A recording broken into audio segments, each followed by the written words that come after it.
अन्न, छोटे बड़े सब सम रहे, रैदास रहे प्रसन्न।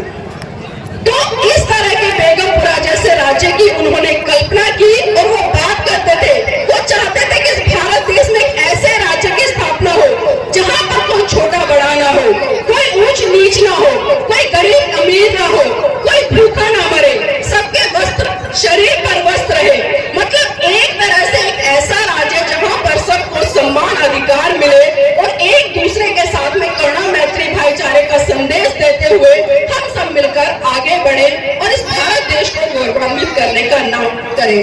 और इसी कड़ी में साथियों परम पूज्य बाबा साहब ने भी एक बात कही कि जो अपने घर की दीवारों पर लिख दो कि हम इस देश के शासक हैं। उन्होंने साफ साफ कहा कि राजनीतिक सत्ता वो चाबी है जिससे आपके लिए द्वार खुलते हैं।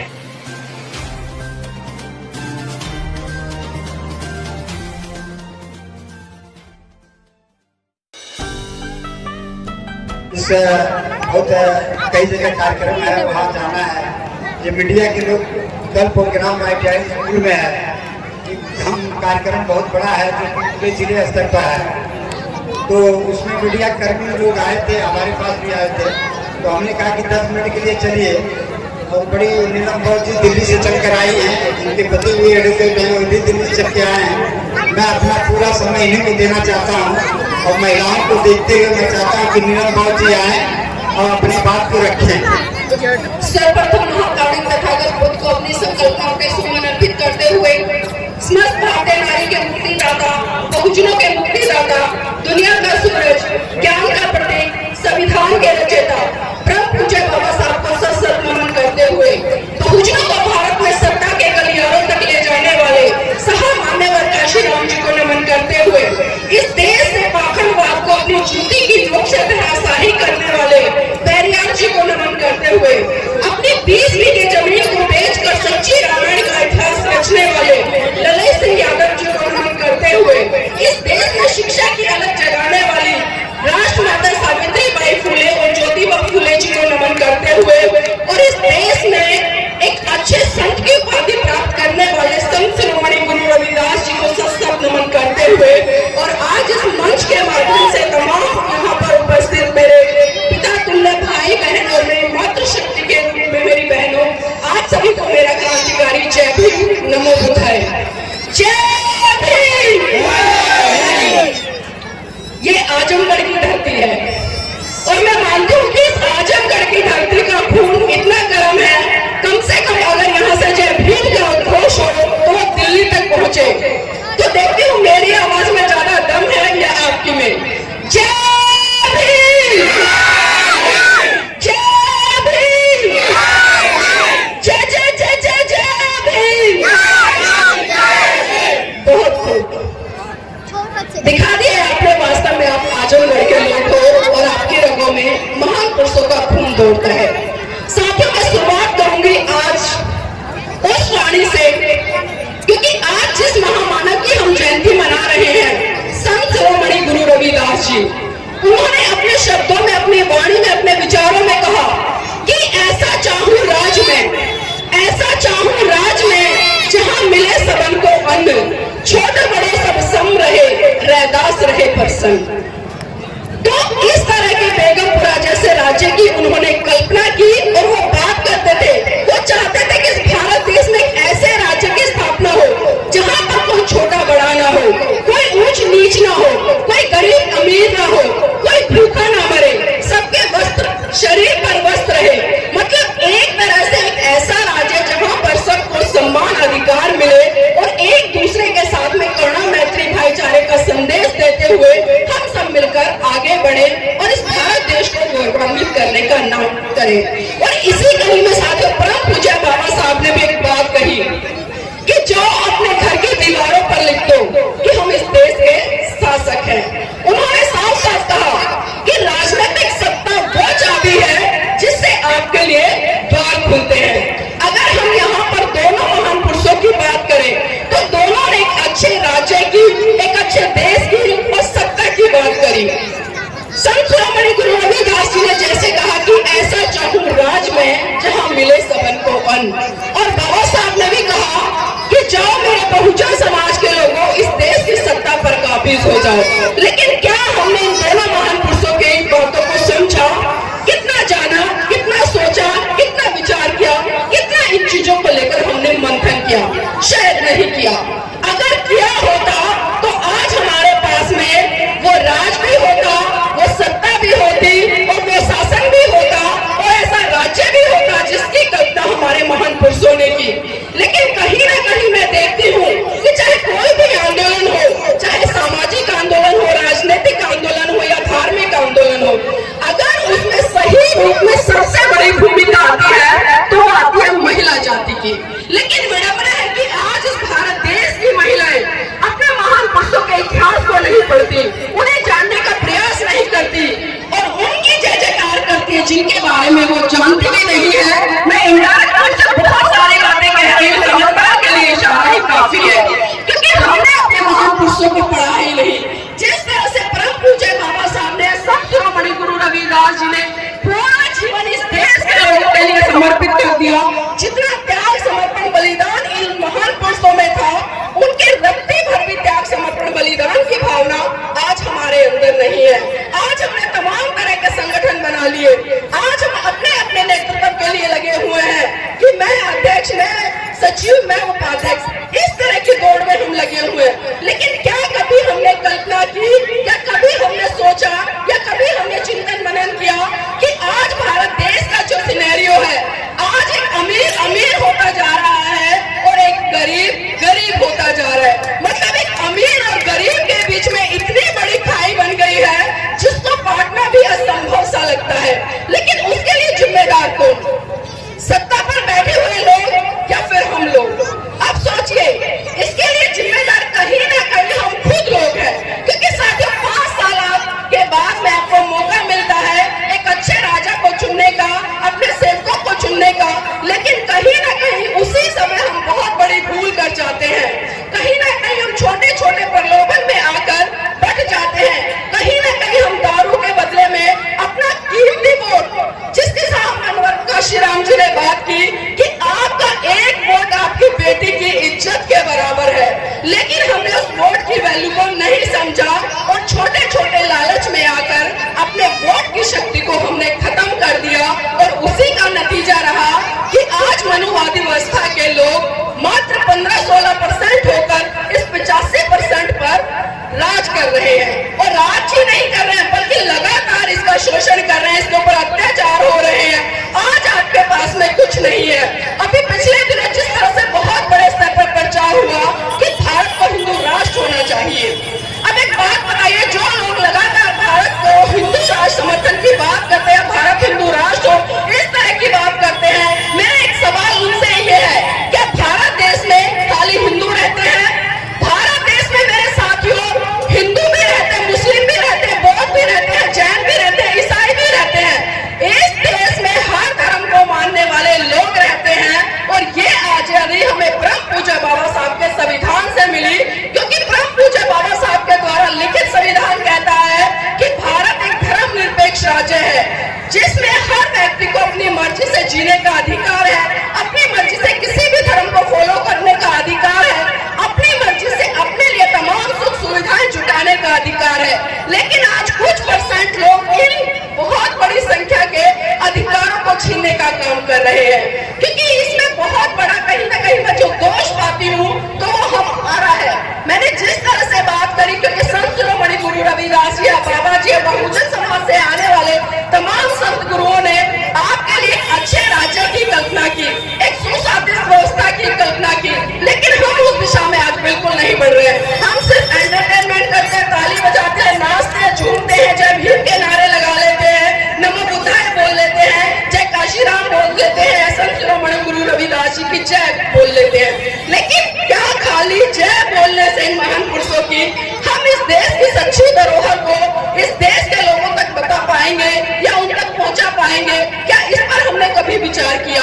साथियों, बहुत ज्यादा एक तरह से मैं कहूंगी कि इस देश में डरावना माहौल बना हुआ है, लेकिन हमें जरूरत उस माहौल को समझने की।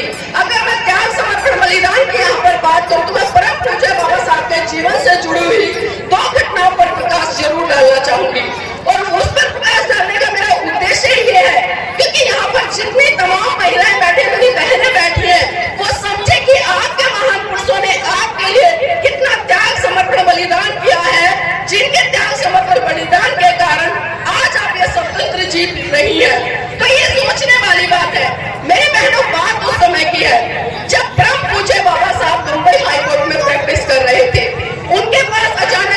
पहुंची कि साहेब आपका बेटा राजरतन बहुत बुरी तरह से बीमार है और अपने जीवन की अंतिम सांसें ले रहा है।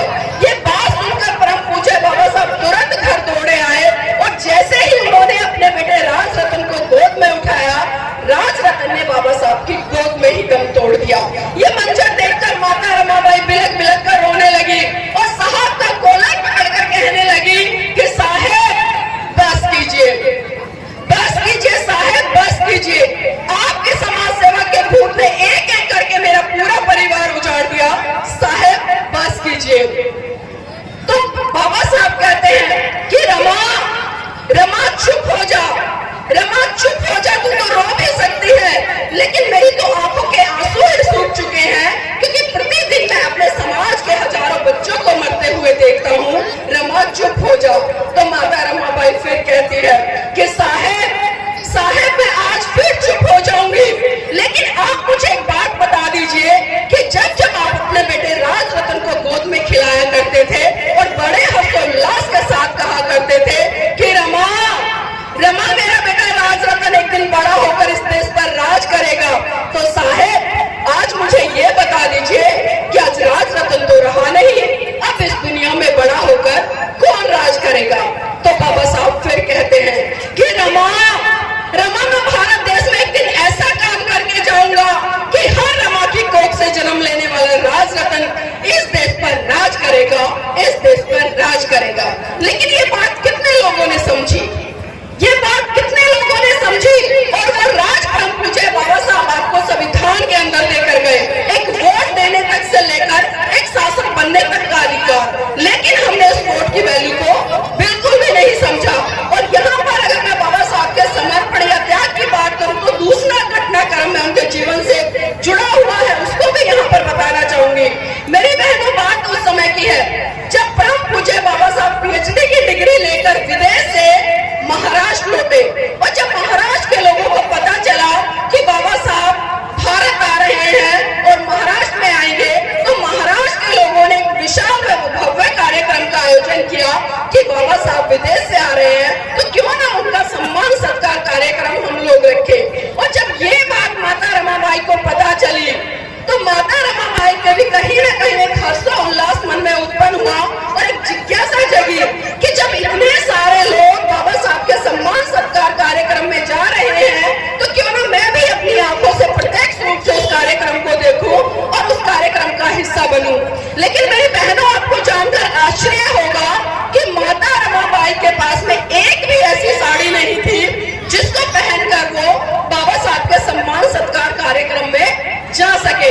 तभी उन्हें याद आया कि एक बार साहू जी महाराज ने सम्मान स्वरूप बाबा साहब को एक पगड़ी भेंट की थी, और माता रमाबाई ने वही पगड़ी ट्रंक से निकाली और उस पगड़ी को अपनी साड़ी के ऊपर लपेटकर वो बाबा साहब के सम्मान सत्कार कार्यक्रम में पहुंच गई। अब एक बात बताइए, जिस महिला के जीवन साथी का इतना बड़ा मान सम्मान सत्कार कार्यक्रम हो रहा हो, तो उस महिला को कहाँ होना चाहिए? कहाँ होना चाहिए? कोई भी बताए। मंच पर होना चाहिए ना, ऐसा ही है ना, मंच पर होना चाहिए ना। अगर मंच पर भी नहीं है तो कम से कम जो मंच के आगे पब्लिक बैठी है, जो पंक्तियां लगी हुई है, पहली पंक्ति में होना चाहिए। लेकिन आपको जानकर आश्चर्य होगा कि माता रमाबाई ना तो स्टेज पर थी, ना मंच के सामने जो पंक्तियां लगी थी उसमें थी। मतलब दूर दूर तक भीड़ में माता रमाबाई कहीं नजर नहीं आ रही थी। बाबा साहब भी कहीं ना कहीं आस लगाकर, एक टकटकी लगाकर, एक उम्मीद लगाकर भीड़ में माता रमाबाई को निहार रहे थे, लेकिन दूर दूर तक माता रमाबाई उन्हें दिखाई नहीं दी। तो अचानक बाबा साहब की नजर भीड़ के पीछे एक पेड़ था, और उस पेड़ के पीछे एक महिला खड़ी थी जो चुपके से बाबा साहब को दूर से निहार रही थी। बाबा साहब बिना कुछ कहे समझ गए कि वो भीड़ के पीछे जो पेड़ है और उस पेड़ के पीछे जो महिला खड़ी है वो कोई और नहीं बल्कि वो मेरी जीवन संगनी रमाबाई है। बाबा साहब का जैसे ही भाषण खत्म हुआ, बाबा साहब भीड़ को चीरते हुए सीधा माता रमाबाई के पास पहुंचे और उनका हाथ पकड़कर बोले कि रमा ऐसा नहीं है कि मैं तेरा श्रृंगार नहीं कर सकता, रमा ऐसा नहीं है कि मैं तुझे आभूषणों से नहीं लाद सकता, रमा ऐसा नहीं है कि मैं तेरा सत्कार नहीं कर सकता। रमा, ऐसा नहीं है कि मैं तुझे एक से बढ़कर एक साड़ी नहीं पहना सकता, लेकिन रमा, जितनी जिम्मेदारी मेरी तेरे प्रति है उससे कहीं ज्यादा जिम्मेदारी मेरी इस भारत देश की प्रत्येक महिला के प्रति है, जिसको शरीर ढकने के लिए आज वस्त्र तक नहीं मिलते। तो सोचिए मेरी बहनों, जिस माता रमाबाई ने अपने जीवन में कभी भी अच्छी साड़ी नहीं पहनी और उन्हीं माता रमाबाई के त्याग समर्पण बलिदान के कारण आज आप 100 रुपए से लेकर 1 लाख रुपए तक की साड़ियां पहन रही है। ये देन सिर्फ और सिर्फ माता रमाबाई की है। तो मैं नतमस्तक करती हूँ ऐसी महिला को जिसने अपना पूरा जीवन अपने पति को आगे बढ़ाने के लिए लगा दिया, इस समाज के लिए लगा दिया। मैं कहती हूँ जिस दिन मेरे समाज की बहनें, भारत देश की बहनें माता रमाबाई के जीवन का 10% भी जी लेंगी ना, तो मैं गारंटी के साथ यहाँ पर कह रही हूँ उस दिन इस भारत देश में एक नहीं बल्कि हजारों की संख्या में अम्बेडकर पैदा हो जाएंगे। लेकिन जरूरत है हमें माता रमाबाई बनने की।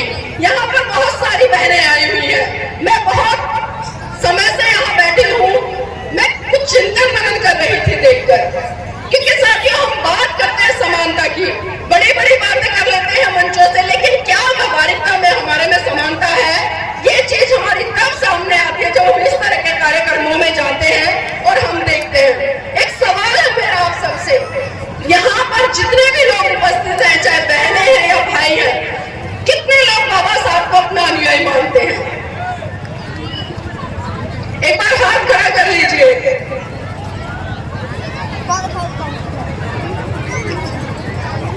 और कितने लोग ये मानते हैं कि हम अम्बेडकरवादी हैं? मैंने अनुयायी और अम्बेडकरवादी 2 शब्द यहाँ पर इस्तेमाल किए हैं, तो सोच समझकर जवाब दीजिएगा। अब एक दूसरा सवाल है, कितने लोग यहाँ पर ऐसे हैं जो बौद्ध हैं?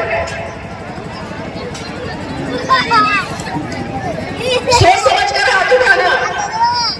अब आप खुद देखिए, यहाँ पर कम से कम 400-500 लोग हैं और पीछे भी खड़े हैं, उनमें से मात्र 10-12 हाथ खड़े हुए हैं जो आज ये कह रहे हैं कि हम बाबा साहब को अपना आदर्श मानते हैं, उनके अनुयायी हैं और हम बौद्ध हैं।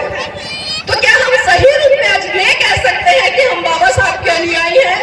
क्योंकि साथियों, बाबा साहब ने आपको एक ऐसा धर्म दिया जो आपको वैज्ञानिकता के आधार पर तर्क की कसौटी पर खड़ा होकर के आपको आगे बढ़ने के लिए प्रेरित करता है। वो कभी चमत्कार की बात नहीं करता, वो आडंबरों की बात नहीं करता, वो रीति रिवाजों की बात नहीं करता, वो रूढ़िवादी परंपराओं की बात नहीं करता, बल्कि वो मनुष्य को मनुष्य होने पर गर्व महसूस कराता है।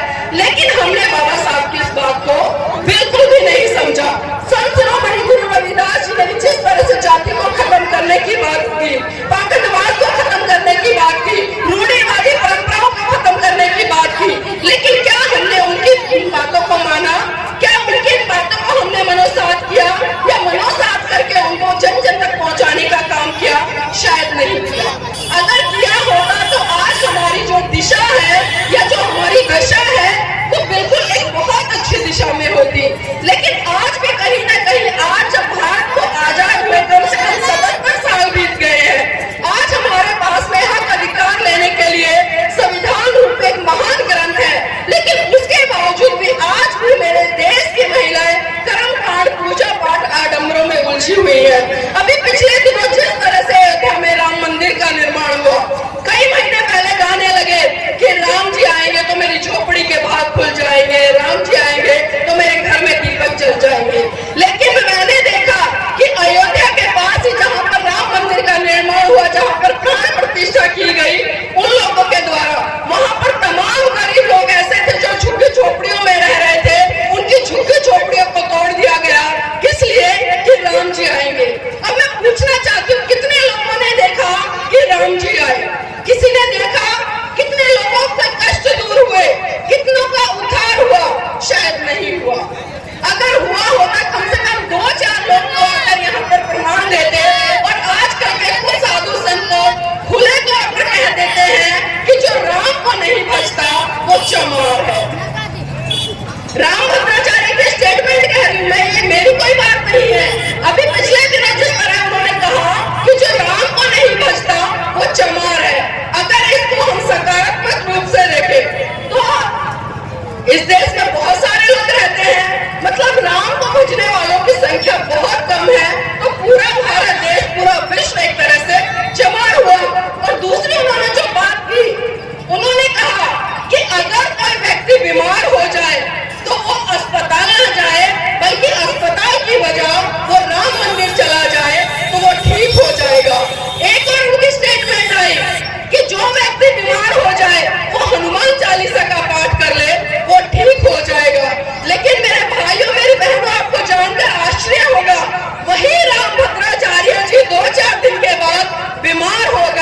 और जब वो बीमार हुए तो आगरा के बहुत बड़े अस्पताल में एडमिट हुए और वहां पर वो अपने जीवन से इतना संघर्ष कर रहे थे कि वहां पर भी दवाइयों से कोई रिलीफ नहीं मिला, तो सीधा वो देहरादून के हॉस्पिटल में रेफर कर दिए। अब सोचिए कि जो व्यक्ति खुद ही कह रहा है कि आप बीमार हो जाओ तो हनुमान चालीसा कर लेना या राम मंदिर चले जाना, आप ठीक हो जाओगे, फिर राम भद्राचार्य जी अस्पताल क्यों गए? क्या हमने सवाल खड़ा किया या कभी पूछा, क्या कभी चिंतन मनन किया? जब इतनी ही शक्ति हनुमान चालीसा में थी या राम मंदिर में थी, तो राम भद्राचार्य जी खुद ही उच्चारण कर लेते हैं, राम मंदिर चले जाते। उन्हें क्या जरूरत थी दोनों अस्पताल बदलने की? क्योंकि वो भी अच्छी तरह से जानते हैं कि यहाँ पर चमत्कारों से कोई काम होने वाला नहीं है, न कोई राम जी ठीक करेंगे उन्हें, न कोई हनुमान चालीसा ठीक करेगी। अगर कोई ठीक करेगा तो वो विज्ञान पढ़ने वाला जो डॉक्टर है, जो डिग्री लेकर आया, जिसने सर्च किया है, वो डॉक्टर उन्हें ठीक करेगा। उनको भी पूरा विश्वास है कि बिना डॉक्टर के उनका इलाज नहीं हो सकता, वो ठीक नहीं हो सकते। इसलिए मेरे भाइयों मेरी बहनों, ऐसे लोगों की बातों में मत आइए, चमत्कारों पे विश्वास मत कीजिए। अगर चमत्कार नाम की चीज इस भारत देश में होती तो आज भारत फिर से विश्व गुरु होता, फिर से वो दिन होते जो सम्राट अशोक के शासनकाल में रहे, भगवान बुद्ध के शासनकाल में रहे, संत शिरोमणि गुरु रविदास जी के शासनकाल में रहे। लेकिन हम इन चीजों पर बिल्कुल भी चर्चा नहीं करते और कहीं ना कहीं जो दूसरे लोग बोल देते हैं हम उनको बहुत जल्दी मान लेते हैं। महाकारुण्य तथागत बुद्ध ने साफ साफ कहा कि आप किसी भी बात को इसलिए मत मानो कि वो धर्म शास्त्रों में लिखी है, आप किसी भी बात को इसलिए मत मानो कि मैं कह रहा हूँ, आप किसी भी बात को इसलिए मत मानो कि एक बहुत बड़ा जनसमूह कह रहा है, या किसी भी बात को इसलिए मत मानो कि बहुत बड़े बड़े लोग कह रहे हैं या कोई धर्म गुरु कह रहा है, बल्कि आप उस बात को तब मानो जब आप उसको तर्क की कसौटी पर खरा उतार लो और आप जांच पड़ताल कर लो और आपको पता चले कि ये बात आपके लिए सही है, आपके परिवार के लिए सही है, आपके समाज के लिए सही है और आपके देश के लिए सही है। अगर इस कसौटी पर वो बात खरी उतरती है तो आप उस बात को आराम से मान लो, अन्यथा तो उस बात को वहीं का वहीं छोड़ दो। लेकिन आज मानने की संस्कृति बहुत ज्यादा है, हम मानने पर बहुत ज्यादा जोर दे रहे हैं, हम कभी जानने का प्रयास नहीं करते। लेकिन हमारे तमाम महान पुरुषों ने हमें जानने के लिए प्रेरित किया।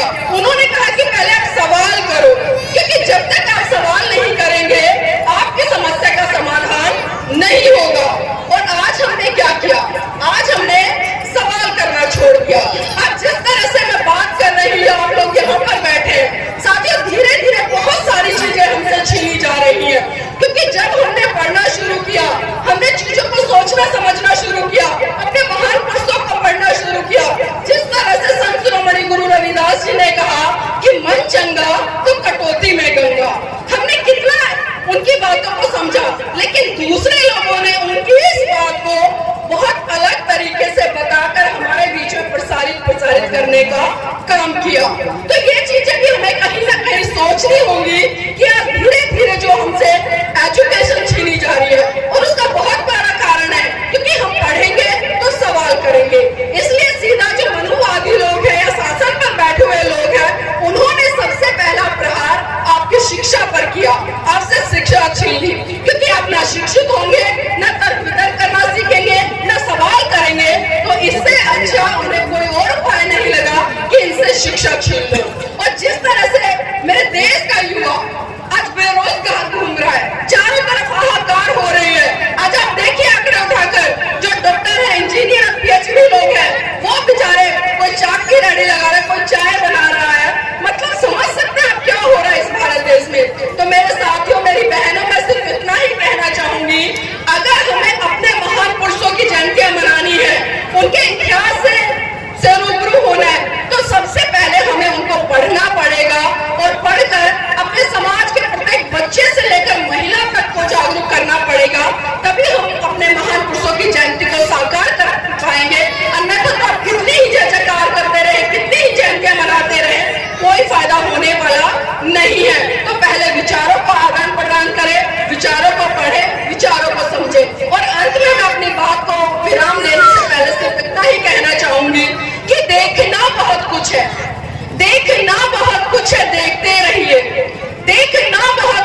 देखते रहिए, करना बहुत कुछ है, करते रहिए। समाज आज भी बलिदान मांगता है, पर सच तो ये है मेरे साथियों, आज आपसे आपकी जान नहीं बल्कि आपका ईमान मांगता है, आपका ईमान मांगता है। जय भीम, नमो बुद्धाय, जय संत शिरोमणि गुरु रविदास जी।